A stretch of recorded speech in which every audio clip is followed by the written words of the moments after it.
Desperation ruins. At least that's what some people say, and that's definitely what Cyberpunk Edgerunners believes, but I think it takes that desperation and makes the destruction that comes from that something beautiful.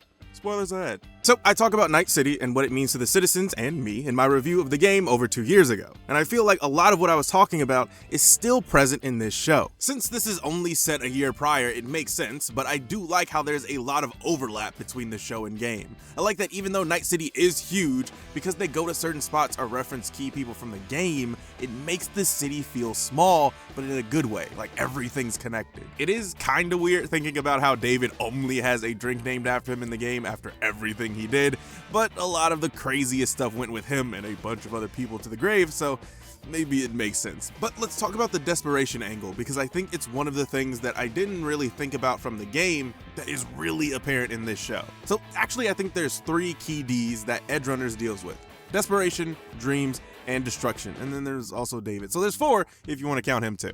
It's obvious through David's story he's constantly desperate. Desperate to help his mom, desperate to make a name for himself, and desperate to complete other people's dreams. All of that desperation causes him to do things that he doesn't even really want to do sometimes. I'm not supposed to be here! But again, he's desperate. And what I really like about the story is that most, if not all, of the other characters are desperate too, but just for different things. Lucy desperately wants to get out of Night City and escape Arasaka's shadow, but after being with David, desperately wants to share her dream with him. Maine desperately clings on to his sanity, which foreshadows David. In fact, Dorio and Maine's arc mirrors Lucy and David's, at least in terms of Dorio trying to help Maine. Rebecca, who I'll talk about a little bit later, is also desperate in trying to get attention, specifically from David, but her personality is also just the attention-grabbing type. Even Faraday is incredibly desperate throughout the show while he's trying to climb the corpo ladder. Pilar, Kiwi, and Falco don't really have much character development since we don't really spend much time with them, but even Julio, one of Wakako's guys, is desperate to make a name for himself too, only he was way less equipped than David was. Just as David used his gravity wells near his end, that desperation pulls all other characters together and even brings in some innocence, or at least as innocent as you can get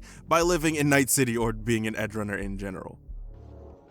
When it comes to dreams, there's a few different ways to take them in this show specifically. For example, we can talk about the aspirations that characters have. David's mom's dream of her son being a big, important corpo, Lucy's dream of the moon, stuff like that. But there's also a few dream sequences in the show, with the 2 that I think are most important being Maine and David's cyberpsychosis dreams. It's so interesting how they're essentially the same, with both of them dreaming of their time of innocence, a time before everything, a time where none of the problems that they've caused or have been thrust upon them are there.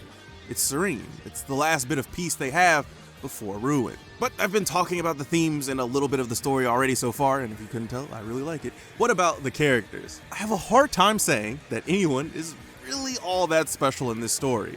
Aside from David literally saying, I'm built different. They just fit their archetypes well. You've got the big bruiser leader, enforcer character, weirdo jokey character, person who barely talks, the sexy one.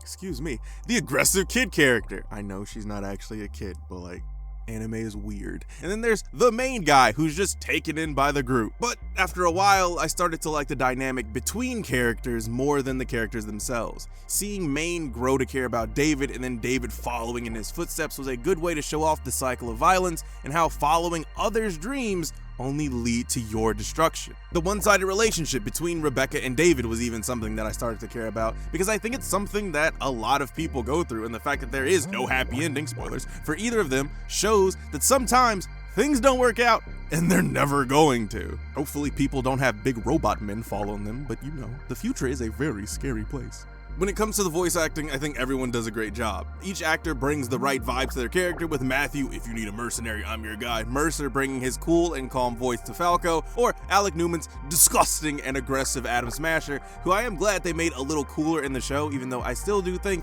the show doesn't fully make him the scary force that I think he should be, but he's much more fleshed out to me than he was in the game. Like, yeah, he clapped up David pretty easily, but I just wish we got more about him is all. And with Night City being this melting pot, it was also really cool that everyone had a different accent or dialect, because it's just a bunch of cultures crammed together. I mentioned ruin earlier, because this is also a story of destruction, in the deep story sense, that you think I talk more about, but instead, I just mean shit blowing up and bodies being completely destroyed in ways that feel illegal to draw. I'm not the type to seek out blood and guts for a couple different reasons, with one of the reasons being that I think a lot of times it's just used for shock value, and then at that point, who cares? In a hyper-capitalist, hyper-technical, and hyper-violent society, it really wouldn't make sense for this show to shy away from seeing the inside of dudes' heads and red mist wafting in the air. It's also a good representation of how no one cares about people's bodies in this future. Augmenting your body in some way, shape, or form in Cyberpunk is the norm, and the only thing stopping people from all becoming atom smashers is cyberpsychosis and money. I'm also not a your body is a temple type of person, because you can do whatever you want with it, but if everyone is ripping out their organic bits for chrome, why would they care about some blood and guts? I think the show is more about a journey than anything else, especially when the opening shows David dying and just that you can tell that nothing's probably gonna go well for him. I mean,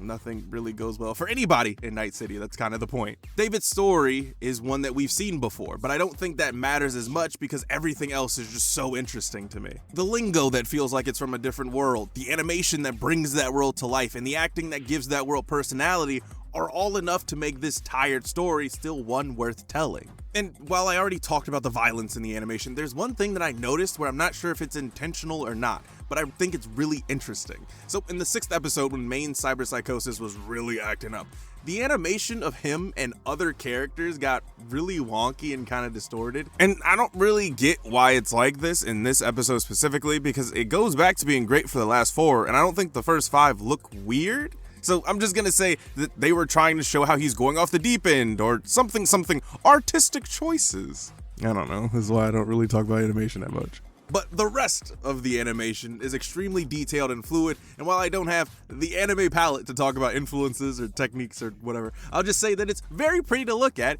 even when what's on screen is a revolting mix of sinew and bone. The animation just perfectly reflects the characters. Corpos and wannabes are still and unchanging, while goofballs use their chrome to wiggle and move in ways that wouldn't be possible with Orgo bodies. I also love the inclusion of sound effects and overlays from the game that make it feel even more connected. The Devastan time warping effect never gets old, and while I do wish that we got to see what it looked like from other people's perspective more often, like the first time we see David after Main's death, it was still cool to see multicolored David skating around. And then there's the music. Music. Anyone who's watched the show already is gonna get PTSD just from when I play this, but I don't care. And I think that's why it's so powerful in this show. The way music is used for emotional moments hit way more than the dialogue or circumstances do. And with the show being more of a journey than a destination anyway, I think having these moments really make it stand out. There isn't a single song that isn't a banger in this, and considering that I didn't really care too much for the music in the game, I think that's a testament to the composer. And since I rarely ever talk about the sound design or the music and things, I think that's pretty good praise, so shout out to Akira Yamaoka for his work on this. It's really that good. Finally, just to wrap everything up, I think that Edgerunners is greater than the sum of its parts, and some of those parts are still amazing. I always say how I'm not a big anime guy because even though I do try to keep up with what's going on in the industry, I never watch any of it. Some of it because I don't want to start something that has 1,000 episodes. Or I do end up trying something that people say is the next best thing, and I think that it's nothing special and kind of sucks. So I'm usually hesitant, but I'm happy that I gave this show a try. There's still some anime-specific things that I just do not fuck with, like how Rebecca is drawn like a child, but is an adult woman, and that's just how it is sometimes. For me, Cyberpunk has always been an interesting concept to me, from the old Deus Ex demos that I used to play to movies like The Fifth Element, and while I do think there's some minor issues like a lull between the 3rd and 4th episode, Rebecca, even though I do like her as a character, and the show not really having any twists that aren't super telegraphed, I still really enjoyed this take on the genre and the series. Kinda actually makes me want to play the game again after this too. But if you've seen the show, let me know what you thought about it in the comment section below. Mayhaps like and subscribe, and thanks for watching.